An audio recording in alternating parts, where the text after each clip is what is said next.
يقرض النبي عليه الصلاة والسلام بالحديث القدسي أن تغني النار بالعالمين: يا عبادي لو أن أولكم وآخركم وجنكم وإنسكم كانوا أتقى قلب رجل واحد ما زاد ذلك في ملك شيئا. العبادي قالوا كان ذي المزورة ذي القرى ذي الجن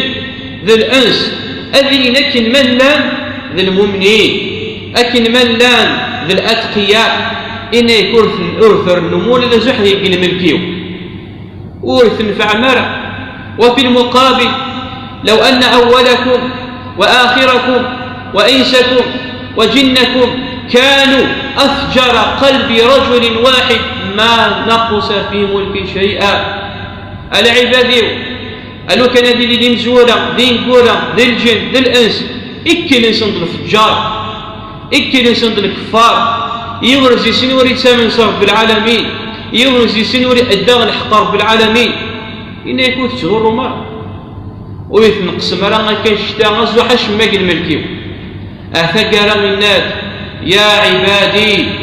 إنما هي أعمالكم أحصيها لكم